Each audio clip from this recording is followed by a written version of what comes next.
고요한 삶의 순간, 당신의 영혼 깊은 곳에서 채워지지 않는 갈증을 느껴본 적 있으신가요? 세상의 모든 것을 손에 쥔 것 같아도 마음 한구석이 텅 빈 듯한 그 공허함의 정체는 무엇일까요? 오늘 우리는 인간 마음의 가장 깊은 욕망과 그보다 더 뜨거운 하나님의 열정적인 사랑에 대한 이야기를 나누고자 합니다. 이 여정을 시작하기에 앞서 잠시 시간을 내어 이 채널을 구독하고 이 말씀을 공유해 주시길 부탁드립니다. 당신의 작은 행동 하나가 어딘가에서 길을 잃고 헤매는 또 다른 영혼에게 하나님의 은혜를 전하는 귀한 씨앗이 될 수 있습니다. 이 말씀을 나누는 모든 분들 위해 하나님의 축복이 함께하기를 기도합니다. 우리가 함께 묵상할 말씀은 구약성경 눈물의 선지자로 알려진 예레미야서 2장의 말씀입니다. 하나님께서 그의 백성을 향해 얼마나 애틋하고 간절한 마음을 품고 계셨는지, 그 마음이 어떻게 배신당하고 아파하셨는지를 생생하게 보여주는 대목입니다. 예레미야 2장 1절에서 8절, 그리고 23절에서 32절의 말씀입니다. 여호와의 말씀이 내게 임하니라 이르시되 가서 예루살렘의 귀에 외칠지니라. 여호와께서 이와 같이 말씀하시기를 내가 젊었을 때의 인애와 내 결혼 때의 사랑, 곧 씨 뿌리지 못하는 땅, 그 광야에서 나를 따랐던 것을 내가 기억하노라. 그때에 이스라엘은 여호와를 위한 성물, 곧 그의 소산 중 첫 열매였으니 그를 삼키는 자는 모두 벌을 받아 재앙이 그들에게 닥쳤느니라. 여호와의 말씀이니라.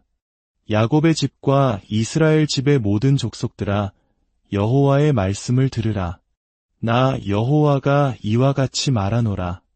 너희 조상들이 내게서 무슨 불의함을 보았기에 나를 멀리 떠나갔느냐? 그들은 헛된 것을 따라가 스스로도 헛되게 되었도다. 그들은 말하지 아니하기를 우리를 이집트 땅에서 인도하여 내시고 광야 곧 사막과 구덩이 땅, 건조하고 사망의 그늘진 땅, 사람이 그곳으로 다니지도 아니하고 그곳에 사람이 살지도 아니하는 땅을 통과하게 하시던 여호와께서 어디 계시냐 하지 아니하였도다. 내가 너희를 기름진 땅으로 인도하여 그것의 열매와 그것의 아름다운 것을 먹게 하였거늘 너희가 들어와서는 내 땅을 더럽히고 내 기업을 가증한 것으로 만들었도다. 제사장들은 여호와께서 어디 계시냐 말하지 아니하였으며 율법을 다루는 자들은 나를 알지 못하며 관리들도 나에게 반역하며 선지자들은 바알의 이름으로 예언하고 무익한 것들을 따랐느니라. 내가 어찌하여 말하기를 나는 더럽혀지지 아니하였다. 나는 바알들의 뒤를 따르지 아니하였다 하느냐? 골짜기 속에 있는 내 길을 보라. 내가 행한 바를 알 것이니라. 발이 빠른 어린 암낙타가 그의 길을 어지러이 달리는 것과 같고 너는 광야에 익숙한 들나귀가 그의 성욕이 일어남으로 헐떡거리며 그 마음의 욕심대로 달리는 것 같도다. 그 발정기에 누가 그것을 막을 수 있으리요? 그것을 찾는 수컷들이 수고하지 아니하고도 그 발정기에 그것을 만나리라. 내가 내게 이르기를 내 발을 벗지 말며 목을 마르게 하지 말라 하였으나 오직 너는 말하기를 아니라 이는 헛된 말이라. 내가 이방신들을 사랑하였은즉 그들을 따라가겠노라 하였도다. 도둑이 붙들리면 수치를 당하는 것 같이 이스라엘 집곳 그들의 왕들과 지도자들과 제사장들과 선지자들이 수치를 당하였느니라. 그들이 나무를 향하여 너는 나의 아버지라 하며 돌을 향하여 너는 나를 낳았다 하고 그들의 등을 내게로 돌리고 그들의 얼굴은 내게로 향하지 아니하다가 그들이 환난을 당할 때에는 이르기를 일어나 우리를 구원하소서 하리라. 내가 만든 내 신들이 어디 있느냐? 그들이 내가 환난을 당할 때에 구원할 수 있다면 일어나게 하라. 유다여, 너의 신들이 너의 성읍 수와 같도다. 너희가 나에게 대항함은 어찌 됨이냐? 너희가 다 내게 죄를 범하였느니라. 여호와의 말씀이니라. 내가 너희 자녀들을 때린 것이 무익함은 그들이 징계를 받아들이지 아니함이라. 너희의 칼이 사나운 사자같이 너희의 선지자들을 삼켰느니라. 너희 이 세대여, 여호와의 말을 유의하여 보라. 내가 이스라엘에게 광야가 되었었느냐? 캄캄한 땅이 되었었느냐? 무슨 이유로 내 백성이 말하기를 우리는 노였으니 다시 죽게로 가지 아니하리라 하느냐? 처녀가 어찌 그의 패물을 잇겠느냐? 신부가 어찌 그의 예복을 잇겠느냐? 오직 내 백성은 나를 잊었나니 그 날수는 셀 수 없도다. 이것은 하나님의 말씀입니다. 우리는 종종 죄와 악에 대해 이야기하는 것을 어려워합니다. 현대사회는 죄나 악이라는 단어를 사용하는 것이 억압적이거나 시대에 뒤떨어진 것이라고 가르칩니다.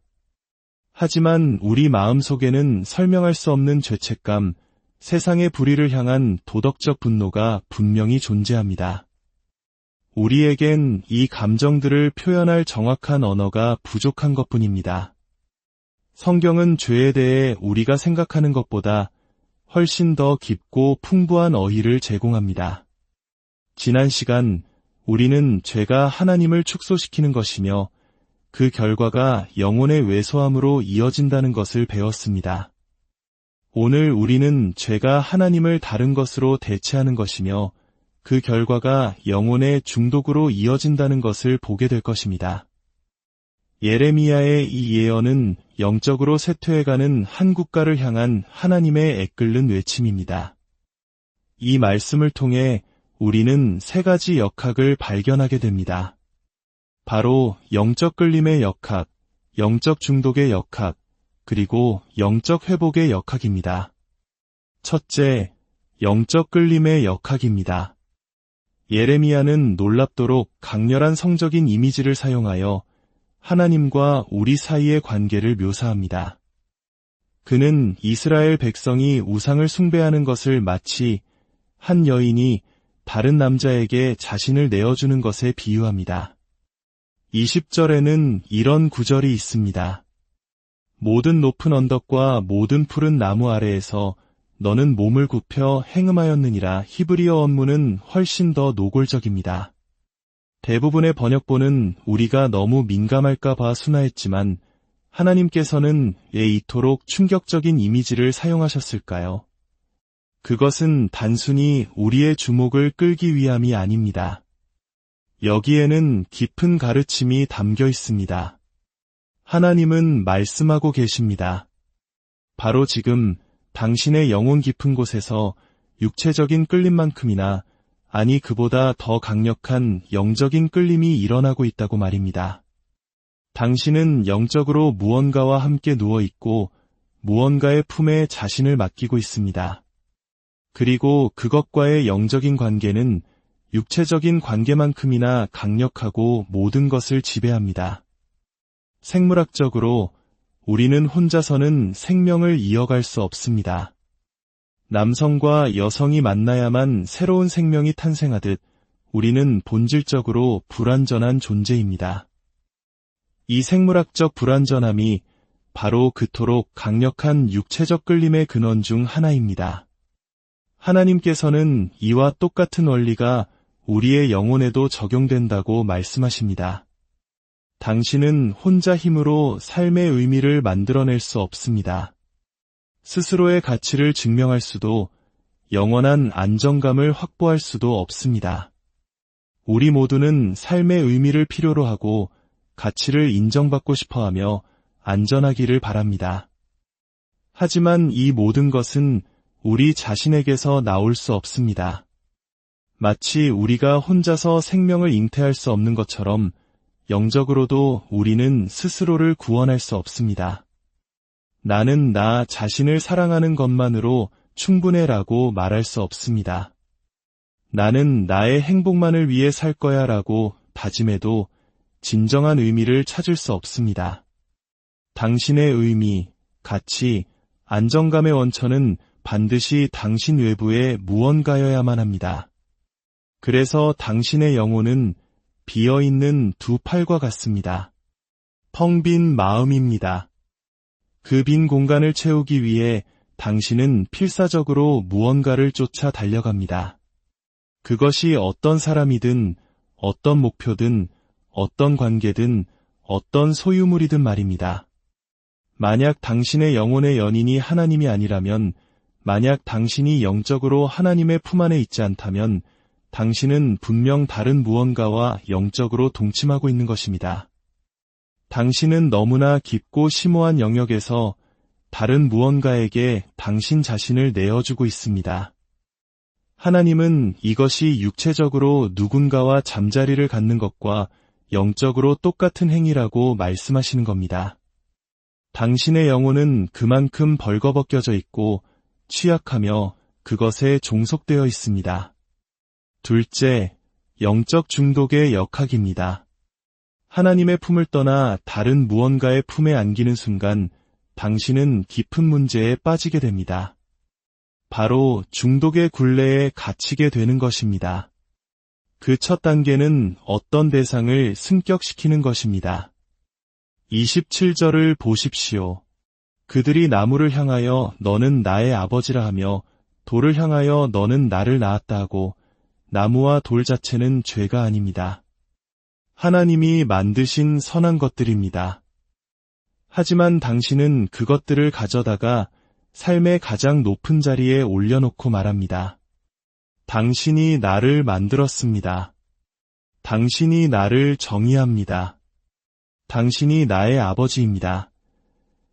어떤 사람을 바라보며 당신 없이는 난 아무것도 아니야 라고 말할 때 당신은 바로 이 일을 하고 있는 것입니다. 선한 대상을 가져다가 당신의 창조주, 당신의 구원자 자리에 올려놓는 것입니다. 그것이 성공이든 사랑이든 돈이든 심지어는 도덕적 우월감이든 마찬가지입니다. 한국 사회에서 많은 이들이 성공, 좋은 학벌, 안정된 직장, 자녀의 성공을 자신의 아버지로, 자신을 낳아준 존재로 여기며 살아갑니다. 두 번째 단계는 중독입니다. 그것들을 삶의 중심으로 삼았기 때문에 당신은 이제 그것 없이는 살 수 없게 됩니다. 예레미야는 이는 헛된 말이라. 내가 이방신들을 사랑하였은즉 그들을 따라가겠노라고 말하는 백성의 모습을 보여줍니다. 여기서 따라가겠노라는 원어의 의미에 가깝게는 반드시 따라가야만 한다는 강박적인 외침입니다. 당신이 무엇에 중독되어 있는지 아는 가장 빠른 방법은 모든 것이 순조로울 때가 아니라 환난을 당할 때입니다. 27절과 28절이 그것을 보여줍니다. 당신이 삶의 기반으로 삼았던 바로 그것이 흔들리거나 빼앗겼을 때 당신의 반응이 모든 것을 말해줍니다. 만약 당신의 삶이 성공이라는 우상 위에 세워져 있다면 작은 실패에도 당신의 세상은 무너져 내릴 것입니다.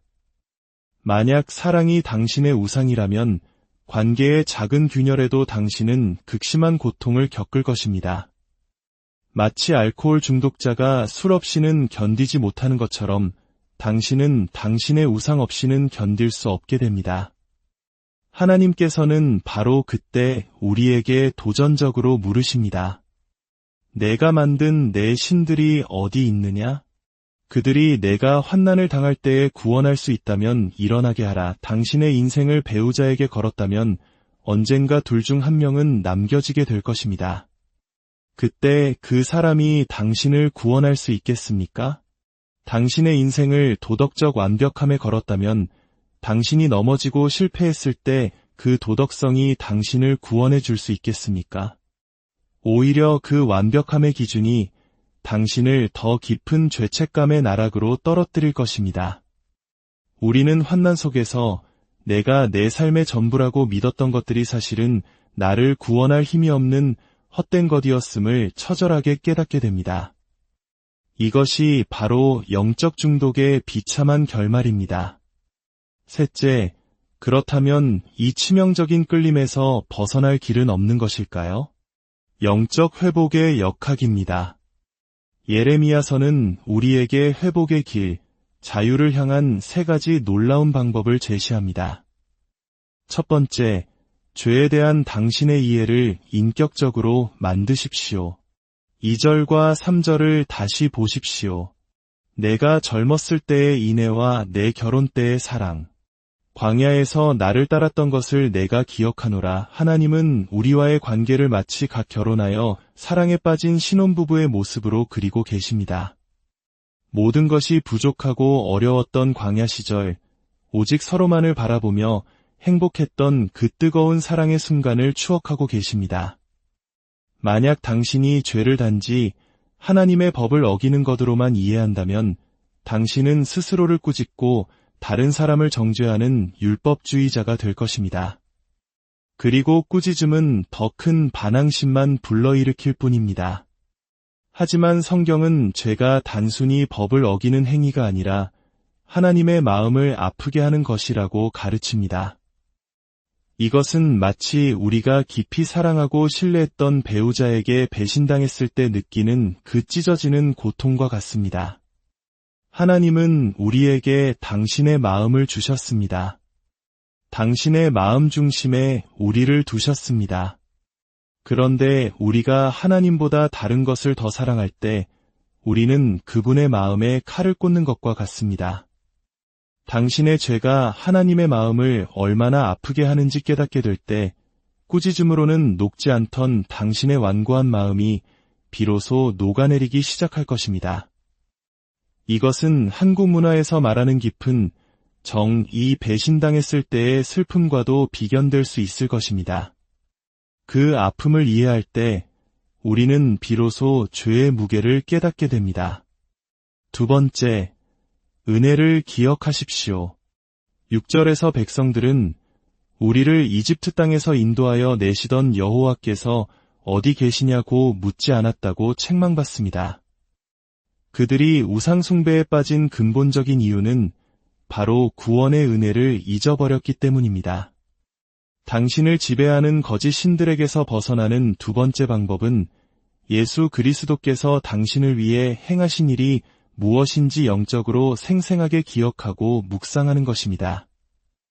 반지의 제왕에서 피핀이라는 호빗은 평생 동안 멀리서 들려오는 뿔라팔 소리를 들을 때마다 눈물을 흘렸다고 합니다. 왜냐하면 그 소리는 절망의 순간에 자신들을 구원하기 위해 달려왔던 기마대의 소리였고 자신을 위해 목숨을 바친 왕을 기억나게 했기 때문입니다. 당신에게는 어떤 뿔라팔 소리가 있습니까? 그것은 성찬의 떡과 잔일 수 있습니다. 함께 모여드리는 예배일 수 있습니다. 당신의 삶을 구원하신 그 십자가의 은혜를, 그 놀라운 사랑을 끊임없이 기억하고 되새기십시오. 은혜를 잊는 순간 우리의 마음은 다시 헛된 우상들에게로 향하게 됩니다. 마지막 세 번째, 거울을 들여다보십시오. 32절의 말씀은 놀랍습니다. 처녀가 어찌 그의 폐물을 입겠느냐? 신부가 어찌 그의 예복을 입겠느냐? 오직 내 백성은 나를 잊었나니 결혼식 날 신부는 가장 아름다워 보이기를 원합니다. 그래서 온종일 거울을 들여다보며 자신을 단장합니다. 웨딩드레스와 장신구들은 신부의 부족한 점을 가려주고 가장 완벽한 모습으로 빛나게 해줍니다. 하나님은 말씀하십니다.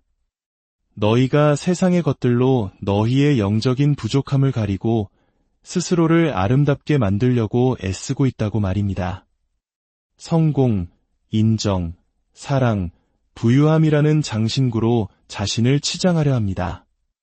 그러나 하나님은 우리에게 단순히 영적인 아름다움을 주는 무언가를 주겠다고 말씀하지 않으십니다. 그분은 내가 바로 너의 장신구요, 너의 웨딩드레스다라고 말씀하십니다. 우리는 이제 예레미야는 알지 못했던 놀라운 진리를 알고 있습니다. 예수 그리스도께서 이 땅에 오셔서 흠없는 완벽한 삶을 사신 것은 그분의 아름답고 완전한 위의 옷을 우리에게 입혀주시기 위함이라는 사실을 말입니다. 당신이 예수를 믿을 때 하나님은 당신을 보시는 것이 아니라 그리스도의 완벽한 아름다움으로 옷 입은 당신을 보십니다. 당신이 얼마나 하나님 앞에서 아름답고 완전한 존재인지를 진정으로 깨닫게 될 때 당신은 더 이상 세상의 헛된 장신구들을 탐내지 않게 될 것입니다. 당신은 거짓 신들의 속박에서 영원히 자유로워질 것입니다. 일어나 예수께로 가니 그가 나를 품에 안으시리라. 내 사랑하는 구주의 품에 만 가지 매력이 있도다. 이 찬송의 의미를 깊이 묵상해 보시길 바랍니다. 함께 기도하겠습니다. 사랑의 하나님 아버지, 오늘 말씀을 통해 저희 영혼의 깊은 곳을 비추어 주시고 완전한 회복의 길을 보여주시니 감사합니다. 당신의 그 아픈 마음을 깨달아 저희의 굳은 마음이 녹아내리게 하옵소서.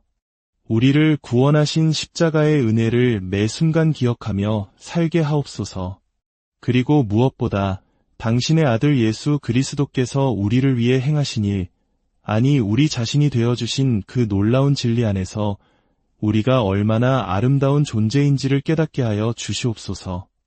이 진리가 오늘 처음 듣는 이들에게는 새로운 여정의 시작이 되게 하시고 이미 알고 있던 이들에게는 성령의 능력으로 새롭게 살아 움직이는 진리가 되게 하여 주옵소서. 우리에게 다른 어떤 것이 아닌 아버지 당신 자신을 주시옵소서.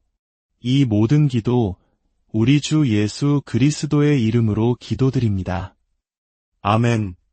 당신을 영원한 사랑으로 사랑하시는 주님의 품 안에서 참된 안식을 찾으시기를 바랍니다. 그분의 평강이 오늘 그리고 영원토록